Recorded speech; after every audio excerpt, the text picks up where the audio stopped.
in the 20th century, usually, and mostly after the Second World War, with the arrival of the motorways in the cities, very often they did not respect what happened and the existing city structure. Par exemple, on dit il y a une autoroute, et puis un élu dit il faut absolument franchir cette autoroute, etc. Et alors on fait une passerelle ou bien on fait un souterrain, mais on n'a pas beaucoup d'argent ou on met surtout pas beaucoup de moyens intellectuels.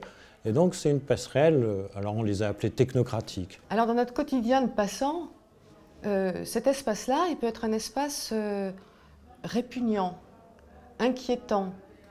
Il peut nous contraindre finalement à ne pas utiliser cet espace parce qu'il n'est pas confortable et rassurant. And so the passage basically didn't serve anything.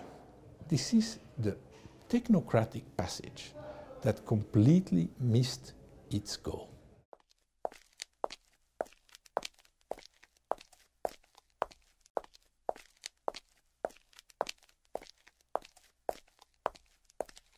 Ce qui fait passage, c'est aussi quand cet espace devient lieu, c'est-à-dire qu'il abrite des usages singuliers, particuliers, qui ne sont pas seulement des usages fonctionnels, mais qui peuvent le rendre attractif, parce qu'on va y trouver une activité selon le temps, selon le moment. Pour qu'une passerelle ou un tunnel ou un escalier devienne passage dans un sens fort, et soit pas simplement une passerelle au sens fonctionnaliste du terme ou un tunnel au sens où on peut passer sous des voies ferrées, eh bien il faut certainement qu'il reconvoque sur un mode particulier et le lien et le lieu. And the mixture of those who pass and those who are there, the residents or the commerce, is something that usually, brings in some kind of exchange and also security. Quels sont les attributs qu'un passage doit avoir?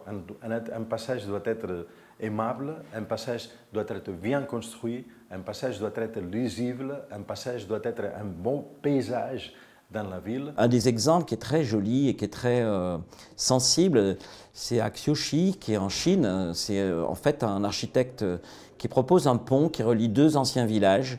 Et ce pont a une double structure. L'un, c'est le passage classique pour les habitants au-dessus d'une petite rivière qui coupe ces deux villages.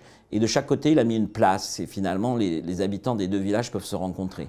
Mais ce qu'il a fait aussi, qui à mon avis donne un plus à ce passage, c'est qu'il a inséré dans le passage, au-dessus de la rivière, une école. Et tout d'un coup, cet espace n'est plus seulement un lien, mais il devient aussi un espace de destination. Il peut être attractif, il devient lieu, il a une identité. Faire passage, eh bien, c'est simplement être attentif à tout ce qui se passe sur le parcours, au confort de la personne, qu'elle soit en trottinette, en vélo électrique, peu importe. L'important, c'est qu'elle se sente confortable dans son environnement et dans son déplacement, bien sûr. Le sensible, c'est assez simple, tout le monde voit bien à quoi ça correspond. C'est que dès qu'il y a un peu d'éclairage, dès qu'il y a un peu de travail sur l'ambiance sonore, dès qu'on a des effets d'enveloppement, des effets d'ouverture, un appel visuel, un appel lumineux au bout du tunnel, etc., eh bien l'ambiance du lieu devient sensiblement, du point de vue sensitif, sensoriel, intersensoriel, plus agréable et donc plus passable. Each passage, such as this one, has its own materials, its own texture, its own colors, its own type of light, even its own type of sound. So riding your bike, taking a walk through this passage, it's got this very particular kind of atmosphere. So thanks to this atmospheric transition, this becomes a memorable part of your trip through the city.